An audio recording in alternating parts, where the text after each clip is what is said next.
Hello दोस्तों, तो आज का ज्योग्राफी का प्रीमिक्स शुरू करते हैं। पहला क्वेश्चन एक असर्शन रीजनिंग क्वेश्चन है। असर्शन कहता है कि the amount of moisture in the atmosphere is related to the latitude. जितना भी आपके एटमॉस्फेयर में मॉइस्चर है वो लैटिट्यूड के हिसाब से डिफर करता है। ठीक है, लैटिट्यूड एक बार इमेजिन कर लीजिए कि व्हाट आर लैटिट्यूड्स। ठीक है, रीजन क्या दे रहा है, वो कह रहा है कि because the capacity to hold moisture in the form of water vapour is related to temperature. बहुत सिंपल सी बात कर रहा है कि जितना भी मॉइस्चर होगा हवा में, राइट, वो हमेशा ही टेम्परेचर पे डिपेंड करेगा। अब यहाँ पे आप सोचिए कि क्या अगर मैं टेम्परेचर की बात करी तो ठंडा टेम्परेचर, गर्म टेम्परेचर, मॉइस्चर का उससे क्या रिलेशन है। ठीक है जी, तो चार जो स्टैंडर्ड ऑप्शंस होते हैं, ठीक है, कि both A and R and individually true और आर करेक्ट एक्सप्लेनेशन है असर्शन का। ए और आर इंडिविजुअली ट्रू तो है लेकिन एक दूसरे से एसोसिएटेड नहीं है। R is not the correct explanation of A. तीसरा चौथा स्टैंडर्ड एक ट्रू है एक फॉल्स है। ठीक है, तो 2 मिनट के लिए पॉज कीजिए, सोचिए कि क्या जो मॉइस्चर है ये लैटिट्यूड पे डिपेंड करता है। The moment I think about latitude ना, मेरे दिमाग में आना चाहिए इक्वेटर 0 डिग्री लैटिट्यूड था और जब हम पोल्स पे जा रहे थे दैट वाज 90 डिग्री लैटिट्यूड। तो क्या इसके टेम्परेचर में कुछ डिफरेंस है और क्या टेम्परेचर का जो डिफरेंस है वो मॉइस्चर से एसोसिएटेड है या नहीं। 2 मिनट के लिए पॉज कीजिए, ड्रॉ करके देखिए एंड देन आंसर। ठीक है जी, तो आपका आंसर है कि दोनों ही इंडिविजुअली करेक्ट है और आर करेक्ट एक्सप्लेनेशन है। देखो, अगर मैं टेक्निकली जाऊँ ना तो आपको पता होना चाहिए कि वार्म एयर जो है ज़्यादा वाटर वेपर होल्ड करता है दैन कोल्डर एयर, राइट। तो इसका मतलब बहुत सिंपल है कि अगर यहाँ पे वार्म एयर है, यहाँ कोल्ड एयर है, तो यहाँ ज़्यादा वाटर वेपर होगा, राइट, यहाँ कम वाटर वेपर होगा। इसका मतलब है ऑब्वियसली मॉइस्चर से टेम्परेचर का रिलेशन तो है ही है, प्लस अगर मैं उसको लैटिट्यूड से भी इक्वेट करूँ it is the same.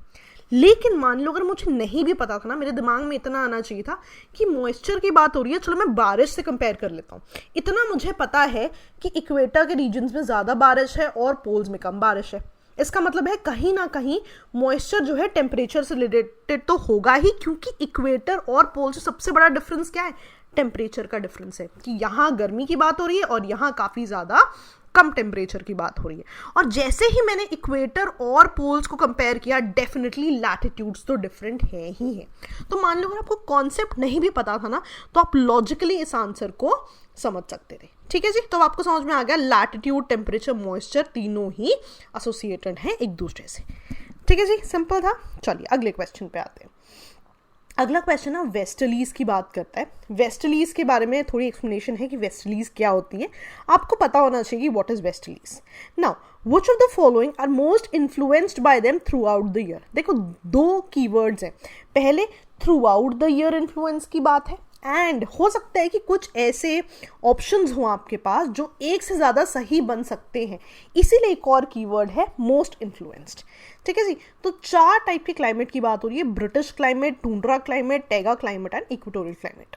2 minute के लिए ना अगर आपको इनमें से कोई भी क्लाइमेट नहीं भी पता है ना तो आप सोचिए कि वेस्टर्लीज जो है 30 से 60 डिग्रीज के बीच में होता है। इसका मतलब है कि वो रीजन्स जो 30 से 60 डिग्रीज के बीच में होंगे will be more prone towards this is where my thought should go. ठीक है, तो मैंने आपको थॉट बता दिया। अब 2 मिनट के लिए पॉज कीजिए और आपका आंसर क्या है, ब्रिटिश क्लाइमेट। देखो, टुंड्रा ट्रेगा तो है ही बहुत एक्सट्रीम क्लाइमेट है ना, पोलर रीजन्स की बात कर रहे हैं, तो दैट विल तो not be your answer anyway. ठीक है, तो ये आपने लॉजिक से आंसर किया। अगर आपको कंसेप्चुअली देखा जाए तो वेस्टर्लीज के रीजन्स कौन से हैं, ये वाले है ना। तो वेस्टर्लीज में इनमें से कौन सा रीजन आता है, ऑब्वियसली ये जो ब्रिटिश क्लाइमेट वाला रीजन है। अगर आप ब्रिटिश क्लाइमेट को वैसे भी देखो ना तो ब्रिटिश क्लाइमेट के जब भी आप कैरेक्टरिस्टिक्स देखते हो ना, पहले भी मैंने आपको ब्रिटिश क्लाइमेट का एक क्वेश्चन कराया हुआ है, you can go back and check out there itself. British climate की ना स्पेशलिटी है, रादर रफली एक चीज़ कही जाती है कि ब्रिटिश टाइप का क्लाइमेट इतना ज़्यादा वेरिएबल है कि उसको मोर ऑफ वेदर मानते हैं देन क्लाइमेट की। सुबह एब्सोल्युटली हो सकता है गर्मी हो और शाम तक रेनफॉल हो जाए, काफ़ी वेरिएबल सा टेम्परेचर होता है थ्रू आउट द डे। तो इसलिए कहते हैं कि British climate is more of a weather system जो कि हर रोज़ हर घंटे बदल रहा है। अगर आप ब्रिटिश क्लाइमेट की सबसे इंपॉर्टेंट कैरेक्टरिस्टिक्स याद करोगे ना, इसको याद कर लो कि वेस्टर्लीज से ये पूरा साल एसोसिएटेड होते हैं। ठीक है जी, सिंपल था। जो इस पे पहले मैंने क्वेश्चन कराया हुआ, just go back and check out all the characteristics. ठीक है जी, अगले सवाल पे आते हैं। Which of the following is matched incorrectly? तो 4 आपके लेक्स हैं जी, और चारों लेक्स की जगह बताई हुई है, तो आप बताओगे इनमें से कौन सा करेक्टली मैच्ड नहीं है, ठीक है। Lake Huron, lake Chad, lake Eyre and lake Erie, ठीक है जी। तो 2 मिनट के लिए पॉज कीजिए, think about all the lakes, ठीक है, and your answer is only 2 and 3। यहाँ पे इनकरेक्टली ये दोनों मैच हैं क्योंकि ये नाम एक जैसे थे, that is why I wanted you to know. मैंने ये दोनों ही इंटरचेंज कर दिए हैं। लेक ह्यूरॉन करेक्ट है, लेक चैड भी करेक्ट है, आयर और इरी जो है मैंने इंटरचेंज कर दिया है।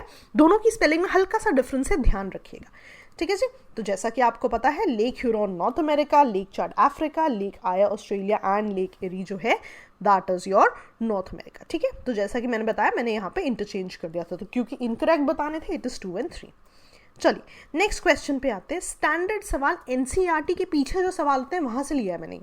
तो इनमें से कौन सी गैस है which is transparent to the incoming solar radiation, लेकिन जो आउटगोइंग टेरेस्ट्रियल रेडिएशन है उससे ओपेक है, ठीक है। आई होप आपको इंसोलेशन और टेरेस्ट्रियल रेडिएशन का डिफरेंस पता है, ठीक है।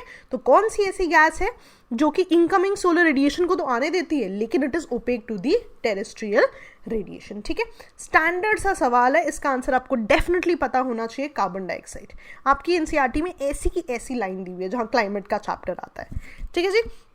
बहुत ज़्यादा कुछ एक्सप्लेन करने वाला नहीं है। If you know anything about climate you would definitely know this, ठीक है जी। चलिए अगले सवाल पे आते हैं। यहाँ पे एक्सप्लेनेशन है, आप चाहे तो पढ़ सकते हैं।